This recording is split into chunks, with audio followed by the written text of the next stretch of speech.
요즘 화두가 되고 있는 챗 GPT, 특히 학교에서 에세이 과제를 챗 GPT를 사용해 제출해 교수들이 애를 먹고 있다고 하죠. 그래서 어느 학교에서는 선생님과 학생들이 챗 GPT를 사용하지 못하도록 금지하기도 하고 인공지능에 의한 과제 제출을 알아내기 위한 노력도 하고 있습니다. 그런데 미국의 한 대학교 교수의 움직임이 눈에 띄고 우리가 가야 할 방향을 제시하는 것 같아서 소개를 하려고 합니다. 미국 아이비리그 대학교인 유펜 와톤 스쿨의 이튼 멀릭 교수는 오히려 자신의 강의를 받는 학생들에게 챗 GPT와 인공지능을 자신의 강의에 이용을 하도록 하고 있습니다. 강의 실러버스를 보면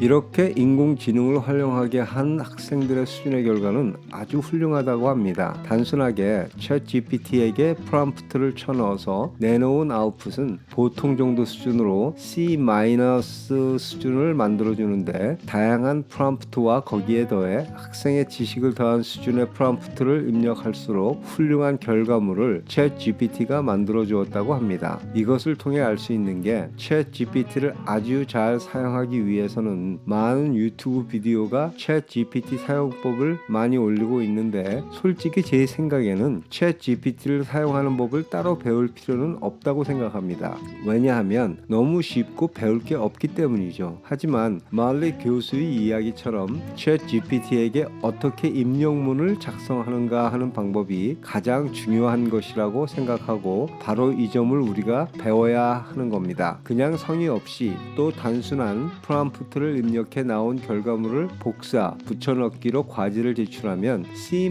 성적밖에 나올 수 없는 결과물을 만들어준다고 합니다. 인공지능이 뛰어난 결과물을 만들어줄 수 있게 해주기 위해서는 주제에 대한 이해력, 전문성과 스킬이 필요하다고 말릭 교수는 주장을 합니다. 예전부터 우리가 중요하다고 생각한 노하우, 이젠 챗 GPT 같은 인공지능에게 어떻게 제대로 문제를 입력하고 뛰어난 결과물을 유도해낼 수 있는지가 새로운 노하우가 되고 있다고 생각합니다. 챗 GPT에게도 물어보니까 학교 공부를 위해 도움을 주는 도구로 활용을 해야지 인공지능에 완전히 기대면 안 되고 학생 스스로 개념을 이해하고 본인들의 연구에 매진하여야 하며 배움을 위한 보조 도구로 활용을 해야 한다고 이야기를 하네요. 참 똑똑한 놈이네요. 이것을 보며 이제 우리도 바뀌어야 한다는 생각을 가지게 됐습니다. 인공지능을 교육에 활용해 예전과 다른 한 단계 높은 수준의 교육을 받을 수 있게 우리도 만들어야 한다고 생각합니다. 우리나라도 인공지능을 이용한 교육을 추진하려고 하고 있는데 단순히 인공지능 챗봇을 이용하거나 제한적인 인공지능 프로그램을 사용해 교육에 이용하는 것은 미래의 경쟁력이나 수준을 최고 수준이 되게 해주는 것이 아니라고 생각하며 단순히 흉내내기에 그치게 되는 겁니다. 학생들이 인공지능을 활용하여 학교에서의 지식 수준을 높여주기 위해서는 명령문을 작성하는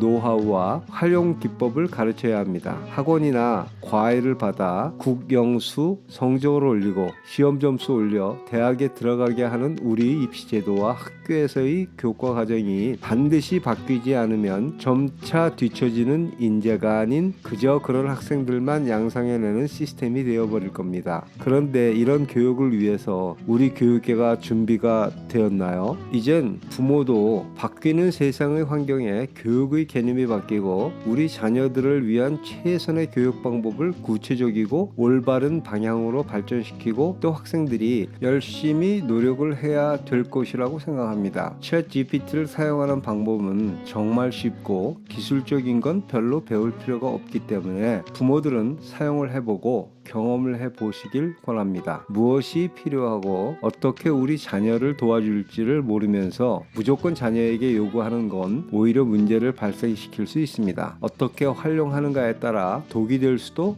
약이 될 수도 있는 인공지능과 교육의 연관성, 바뀌어가는 세상에 뒤처지는 사람이 되지 않기 위해 우리 모두 노력하지 않으면 안 되겠다는 말씀을 드리며 웃음과 행복이 변함없이 함께하기 위해 여러분의 시간 투자를 인공지능을 이해하는 데 쏟아보시기를 추천드리며 인사드리겠습니다. 안녕히 계세요.